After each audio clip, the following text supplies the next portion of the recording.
आज के वीडियो में आप सबका स्वागत है। इससे पहले वाले वीडियो में हमने प्रश्नावली 5.1 के पहला और दूसरा प्रश्न और उसके अलावा तीसरे के दो भाग हल किए थे।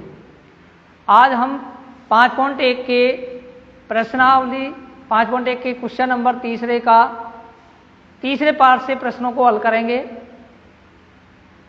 देखिए अब तीसरे का तीसरा भाग किताब में हमें तीसरा प्रश्न में लिखा है, संख्याओं की निम्नलिखित सूचियों के लिए समांतर श्रेणी की जांच कीजिए। यदि इनमें कोई समांतर श्रेणी में है तो इसका सार्वंतर ज्ञात कीजिए तथा इसके अगले चार पद भी ज्ञात कीजिए। उनमें अपन ने पहला और दूसरा भाग तो कर चुके थे। अब हम इसका तीसरा भाग जो दिया हुआ है, हमें एक सूची दी हुई है। देखिए प्रश्न में जो हमको दिया हुआ है वो इस तरीके से है, एक सूची ए पे घात 2, ए की घात 2, ए की घात 3, ए की घात 4 और डॉट डॉट डॉट। और हमसे ये कहा जा रहा है नंबर 1, दी गई सूची एपी में है अथवा नहीं। नंबर 2, सार्वंतर। ये तीन चीजें इस प्रश्न में हमें ज्ञात करनी है। तो देखिए बच्चों, जब कभी भी यदि एक सूची दी जाए और वह सूची एपी में है या नहीं इसकी जानकारी करनी हो तो सबसे पहले हमको यहाँ से सार्वंतर निकालना होगा। जो पार्ट नंबर 2 में सार्वंतर निकलवा रहा है तो अपन यहाँ पर सार्वंतर निकालेंगे। सार्वंतर के अनुसार ही अगर सभी अंतर समान आ जाते हैं तो दी गई सूची एपी में होगी, अन्यथा नहीं होगी। तो जैसे सार्वंतर डी का मान निकालते हैं तो सबसे पहले हम D1 का मान निकालेंगे और D1 का मान निकालने के लिए द्वितीय पद में से पहला पद घटाएंगे तो A2 माइनस A1। यहां हम प्रश्न में देखते हैं तो A2 का मान A की घात 2 है, माइनस A1 का मान A है। यदि हम A की घात 2 में से एक घात 1 घटाएं तो हमारे पास में A बचता है। इसी प्रकार दूसरा सार्वंतर D2 का मान निकालेंगे तो तीसरे पद में से द्वितीय पद घटाएंगे। तीसरा पद A की घात 3 में से A की घात 2 घटाएं तो यदि इनमें से हम, जैसे यहाँ पर हमने एक कॉमन लिया, A की घात 2 में से एक कॉमन लिया तो यहाँ A माइनस 1 बचा। इसी तरीके से हम इसमें कॉमन लेंगे तो A की घात 2 हम कॉमन ले लिया जाए तो A माइनस 1 बचता है। इसी तरीके से हम इसका तीसरा सार्वंतर निकालते हैं तो हम चौथे पद में से तीसरा पद घटाएंगे। चौथा पद जो है वो हमारे A की घात 4 माइनस A की घात 3। यदि हम A की घात 4 में से A की घात 3 घटाते हैं तो इन दोनों में से A की घात 3 कॉमन आ जाएगा तो यहाँ A माइनस 1 बचेगा। D1 का मान A2 में से 1 घटाया, A कॉमन लिया, A माइनस 1 बचा। A की घात 3 A की घात 2 में से घटाया, A की घात 2 कॉमन ले पर A माइनस 3 1 बचा। A की घात 4 माइनस A की घात 3 घटाया, A की घात 3 कॉमन लेने के पश्चात A माइनस 1 बचा। यहाँ कोष्टक में जो है वो सार्वंतर समान है, लेकिन इनके आगे जो गुणा में है वो समान नहीं है। इसका मतलब हम कह सकते हैं, अतः यदि हम सार्वंतर देखते हैं तो D1 बराबर नहीं है D2 के, बराबर नहीं है D3 के, और आगे के भी इसी प्रकार बराबर नहीं होंगे।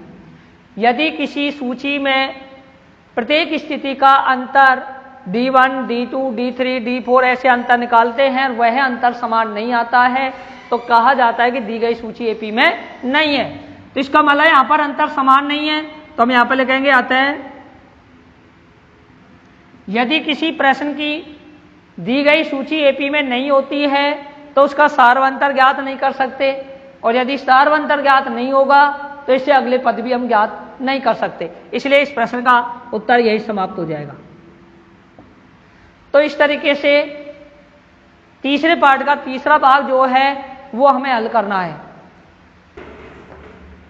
अब चलते हैं इसका चौथा भाग पर। चौथे भाग में हमें सवाल में क्या शर्त दी गई है?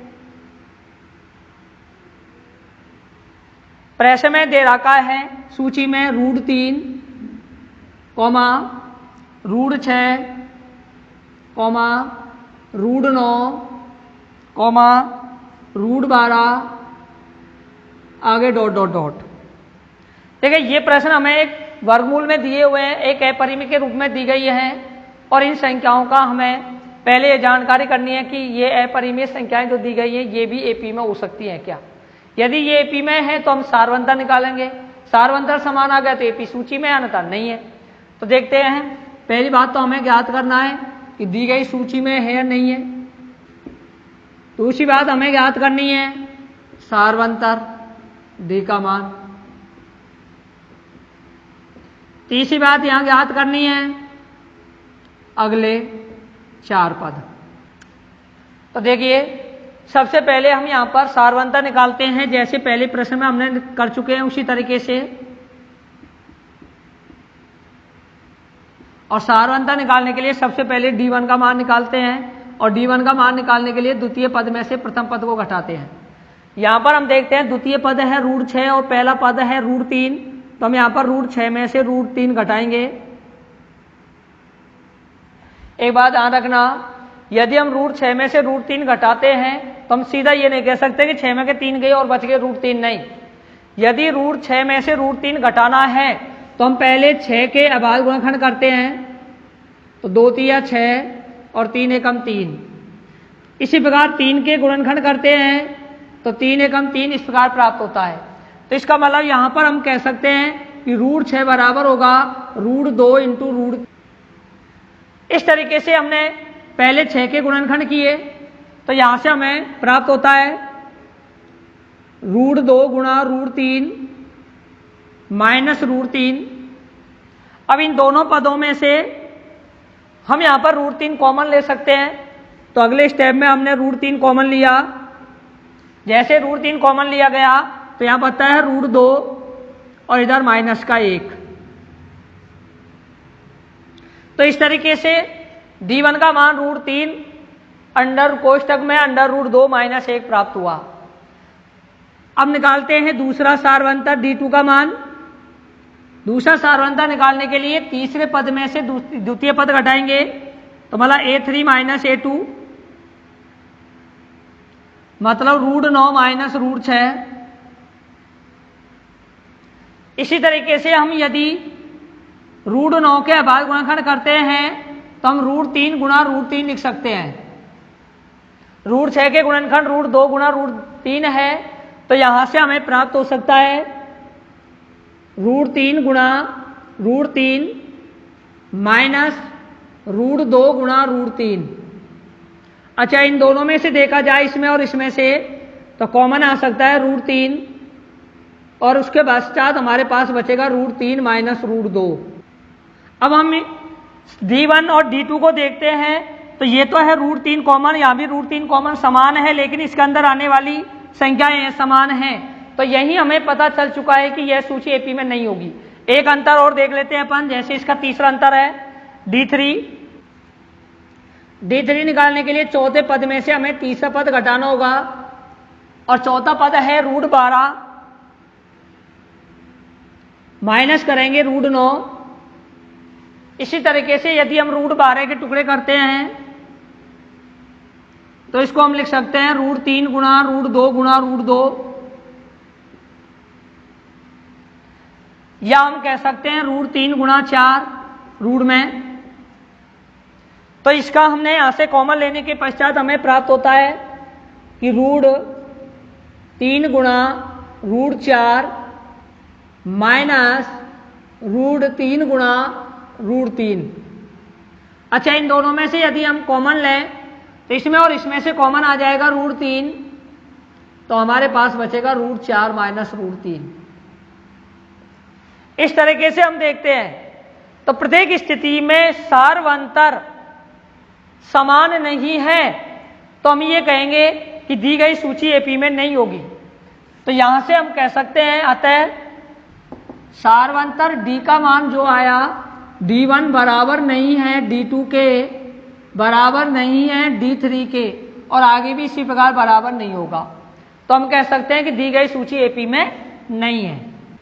तो ऐसे इसका चौथा भाग जो हमें सवाल में दिया गया है √3, √6, √9, √12 डॉट डॉट डॉट, यह एक सूची एपी में है या नहीं है, इसकी जानकारी करने के लिए हमने सारवंतर निकाला। तो सारवंतर देखा तो A2 में से A1 घटाया, √6 माइनस √3 किया तो हमारे पास में √3 कोष्टक में √2 माइनस 1 प्राप्त हुआ। फिर हमने D2 मतलब दूसरा सारवंतर निकाला, A3 में से A2 घटाया, √9 माइनस √6 किया तो हमें √3 कोष्टक बाहर और कोष्टक में √3 माइनस √2 प्राप्त हुआ। इस तरीके से हमारा प्रत्येक स्थिति का सारवंतर समान प्राप्त नहीं हुआ, इसका मतलब दी गई सूची एपी में नहीं है। यदि दी गई सूची एपी में नहीं है तो हम ये कह सकेंगे कि इसका कोई सारवंतर नहीं होगा, और यदि सारवंतर नहीं है तो इस अगले हम 3 पद या 4 पद भी ज्ञात नहीं कर सकते। इसी तरीके से आगे के प्रश्न हम हल कर सकते हैं। इसके पश्चात इसका पांचवा भाग में हमें दे रखा है जैसे सूची में √2, √8, √18, √32 डॉट डॉट डॉट, और हमको इसी तरीके से ज्ञात करना है जैसे अन्य प्रश्न किए हैं। तो देखिए सबसे पहले हम सारवंतर D का मान निकालेंगे, और D का मान निकालने के लिए सबसे पहले हम चलते हैं D1 पर, और D1 बराबर होगा A2 माइनस A1। A2 यहां पर √8 है तो √8 माइनस √2 करेंगे। गलती से आप √8 में से √2 घटाएं तो √6 मत लिख देना, क्योंकि 8 में से 2 घटा करके √6 इससे प्राप्त नहीं हो सकता। कभी भी अगर अपरिमेय संख्याओं में से अपरिमेय संख्या घटाते हैं तो पहले हमें उनके गुणनखंड करने होते हैं, उसके पश्चात कॉमन लेने होते हैं, और उसके पश्चात ही हम घटा सकते हैं। तो यदि हम यहाँ पर देखते हैं तो √8 माइनस √2 करते हैं तो मतलब √8 में हम 8 के टुकड़े करें तो 2, 4, फिर 2, 2, तो यहाँ 8 के टुकड़े प्राप्त हुए 2 गुणा 2 गुणा 2। यदि हम इस पर रूट लगा दें तो रूट में से इसमें से इसका जोड़ा बन के बाहर आ जाएगा और √2 बचेगा। तो 8 को हम कह सकते हैं कि √8 का मतलब है 2√2। तो यहां से अपन √8 के स्थान पर लिख सकते हैं 2√2 माइनस √2। यदि इन दोनों में से कॉमन लें तो इन दोनों में से √2 कॉमन आ जाएगा, तो यहाँ 2 माइनस 1 बचेगा, और 2 में से 1 घटाएंगे तो हमारे पास 2 गुणा 1 बराबर √2। ये हमें D1 का मान प्राप्त हो गया। इसी तरीके से हम D1 का मान प्राप्त किया, इसी तरीके से हम D2 का मान निकाल सकते हैं। यहां तीसरे पद में से दूसरा पद घटाएंगे। तीसरा पद है √18 माइनस √8। इसी तरीके से जैसे हमने 8 के गुणनखंड किए, इसी तरीके से हम 18 के गुणनखंड करें तो 2 नाम 18, 3 तिया 9 और 3 एकम 3। यदि हम √18 के इस प्रकार से लिखें 2 गुणा 3 गुणा 3, तो यहाँ इस 3 का जोड़ा बन जाएगा जो बाहर निकल आएगा, और हमारे पास 3 √2 √18 का मान प्राप्त हो जाएगा। तो यहाँ हम √18 के स्थान पे लिख सकते हैं 3 √2 माइनस √8 का मान हमने निकाला था 2 √2 है, तो हम 2 √2 लिख देंगे।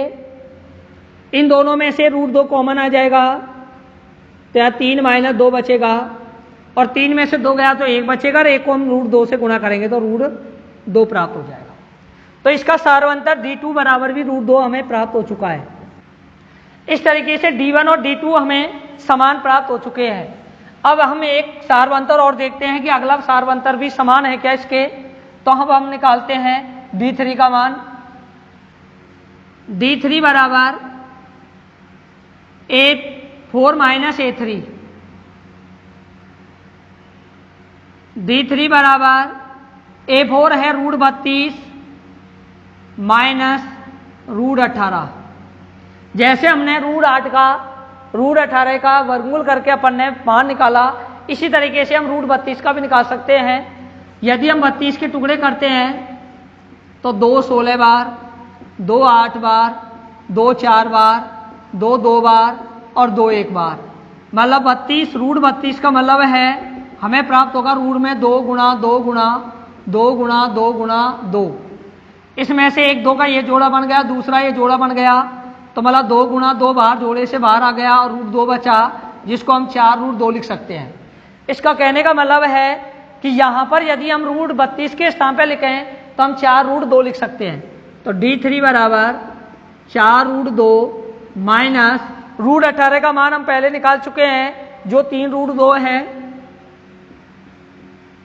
यदि हम इसमें से इसको घटाएं तो कॉमन रूट 2 आ गया, तो 4 माइनस 3 बचेगा और 4 में से 3 गया तो 1 बचा। इस तरह से D3 बराबर रूट 2 प्राप्त हुआ। अब हम देखते हैं D1 का मान, D2 का मान और D3 का मान। तीनों स्थितियों में सार्वंतर समान आया है, तो इसका मतलब है कि दी गई सूची एपी में होगी। तो हम यहां पर कह सकते हैं अतः डी का जो मान है वो D1 बराबर D2 बराबर D3 बराबर रूट 2। इस तरीके से हमें यहां पर रूट 2 इसका सार्वंतर प्राप्त हो चुका है। इसके अनुसार अंतर समान है तो सूची भी एपी में होगी। तो हमारा पहला और दूसरा भाग हो गए हैं। तो पहला और दूसरा के अनुसार हम उत्तर यहां पे मैं लिख रहा हूं आता है दी गई सूची, यदि दी गई सूची एपी में है तो हमें इसके अगले पद ज्ञात करने हैं। अब हम इसके अगले तीसरा पार्ट है, अगले 4 पद ज्ञात करने हैं। तो अगले 4 पद ज्ञात किस तरीके से कर सकेंगे हम, ये बात अब हमें यहां से समझनी है। तो अगले हमें प्रश्न में कौन कौन से पद ज्ञात करने हैं, तो पहला, दूसरा, तीसरा और चौथा पद तो हमें सवाल में दिया गया है। तो हमें अब इसका अगला 5वां पद निकालना होगा। और अगले 4 पदों में सबसे पहले आता है 5वां पद। और 5वें पद को एक व्यापक रूप में हमने सूत्र पढ़ा है कि एपी के एक व्यापक रूप में पहला पद ए होता है, दूसरा पद ए प्लस डी होता है, तीसरा पद ए प्लस 2डी होता है, चौथा पद ए प्लस 3डी होता है। इस तरीके से हम कितना भी पद निकाल सकते हैं। तो 5वें पद को हम एक व्यापक रूप में कह सकते हैं ए प्लस 4डी। अब यहां से हम ए का मान रखेंगे तो 5वां पद बराबर आ गया ए का मान। ए का जो मान होगा इस सूची का पहला पद है, पहला पद जो है वो हमें रूट 2 दिया गया है। तो रूट 2 प्लस 4 गुणा, यहाँ हम डी का मान देखते हैं तो डी का मान प्रत्येक स्थिति में रूट 2 प्राप्त हुआ है, तो यहाँ से डी का मान भी हम रूट 2 रख देंगे। तो इस तरीके से यहाँ से हम दोनों में देखते हैं, दो पदों में से रूट 2 कॉमन आ सकता है। यदि हम दोनों में से रूट 2 कॉमन ले लेते हैं तो यहाँ तो बचेगा 1 और यहाँ बचेगा 4, 4 और 1 मिलके हो गया 5, 5 रूट 2। और 5 रूट 2 को हम यदि वर्गमूल का अंदर लेते हैं तो 5 को यदि हम वर्गमूल का अंदर लेंगे तो इसे हम 5 गुणा 5 के रूप में लिखेंगे, क्योंकि 5 इसमें से जोड़ा निकल के बाहर आ जाता है। और हम अगर वर्गमूल का अंदर लेते हैं तो वह वापस जोड़े के साथ चला जाता है। तो इसका मतलब ये हुआ कि इसको हम लिख सकते हैं 25 इंटू 2 रूट में है, तो मतलब प्राप्त हुआ इसका 25 दू 50। तो 5वां पद हमें रूट 50 प्राप्त होगा। इस तरीके से हम इसका 5वां पद ज्ञात कर सकेंगे। एक व्यापक रूप में हम 6वें पद को लिख सकते हैं ए प्लस 5डी, जहां ए बराबर रूट 2 है, 5 गुणा डी बराबर भी रूट 2 है। इन दोनों में से हम रूट 2 कॉमन ले सकते हैं, तो 1 प्लस 5, 5 और 1 मिलके हो गया 6 रूट 2। जैसे अपन ने इसको 5 को अंडर रूट के अंदर लिया 25 लिखा, ऐसे हम 6 को भी अंडर रूट के अंदर ले जाएंगे तो हम 6 गुणा 6 मतलब 36 गुणा 2 के रूप में और अंडर रूट का चिन्ह लगा देंगे। इसका मतलब हुआ अगला मान रूट 72 होगा। ऐसे ही हम जैसे 5वां और 6ठा निकाला है, इसी तरीके से हम इसका 7वां पद निकाल सकते हैं। 6 रूट 2, इन दोनों में से भी ऐसे रूट 2 कॉमन आ जाएगा, तो ये हमारा 7 रूट 2 हो जाएगा। और 7 रूट 2 का मतलब 7 को हम वर्गमूल के साथ बांधा है, इसका वर्गमूल 7 है तो वर्गमूल के अंदर लेके जाएंगे तो इसका जोड़े के साथ जाएगा।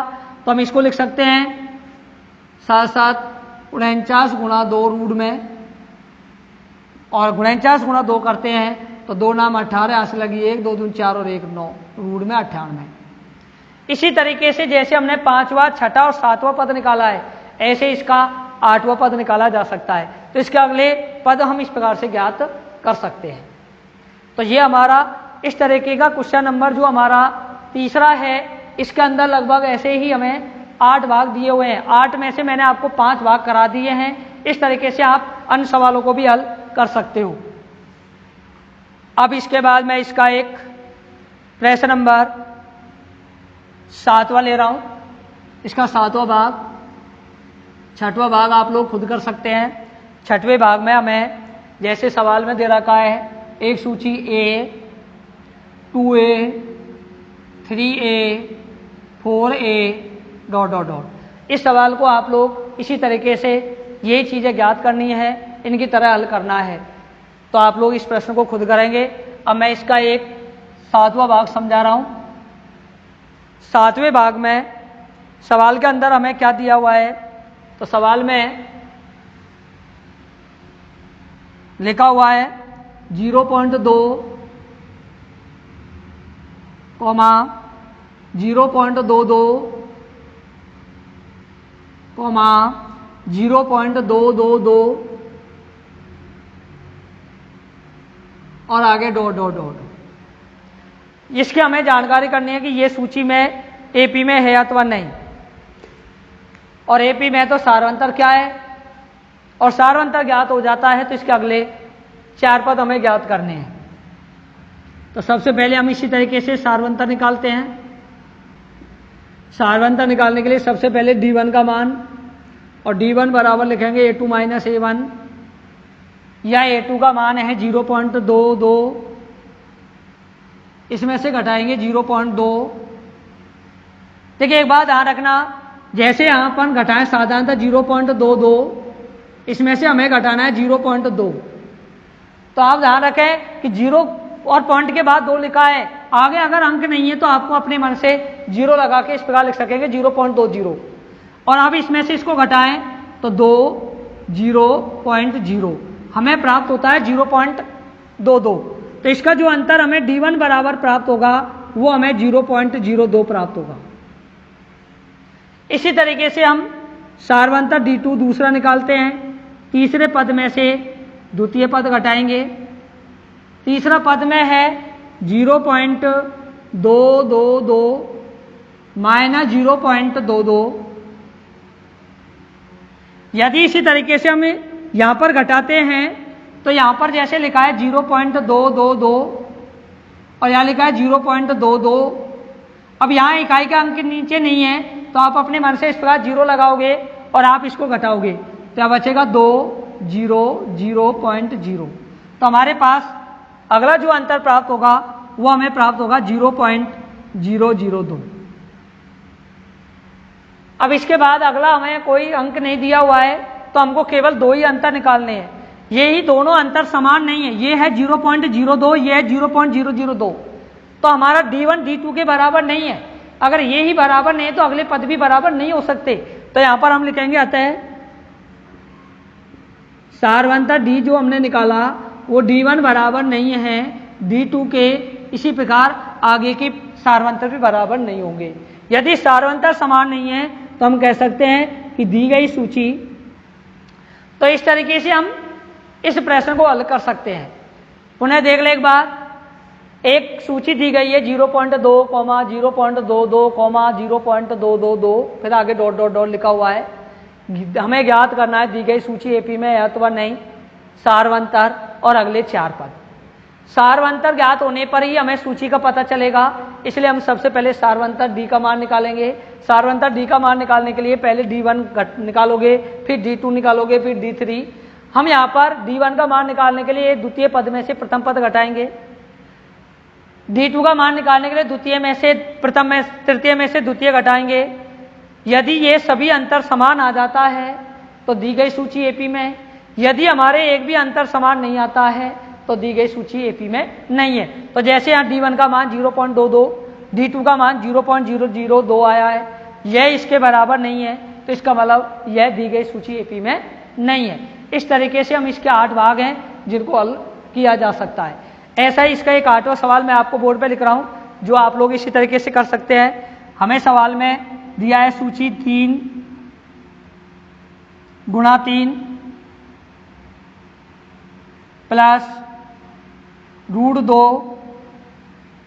Into 3 plus 2 √2 into 3 plus 3 √2 dot dot dot. इस तरीके से हमें ये सवाल यहाँ पर,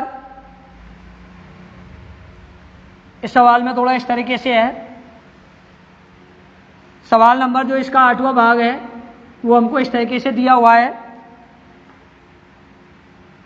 3, 3 प्लस √2, 3 प्लस 2 √2, 3 प्लस 3 √2 और डॉट डॉट डॉट। ये हमें इसका 8वां भाग इस तरीके से हमें सवाल में दिया हुआ है। तो इस प्रश्न को हम किस तरीके से हल कर सकते हैं, तो मैं इसका एक 8वां अंतिम भाग है इसको और समझा रहा हूं और इसके बाद आपका तीसरा प्रश्न के 8 भाग समाप्त होंगे। तो 8वें भाग में जैसे हमें सवाल में दिया है सूची 3, 3 प्लस √2,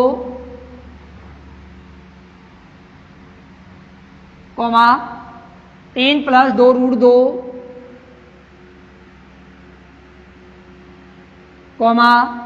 3 प्लस 3 √2 और डॉट डॉट डॉट।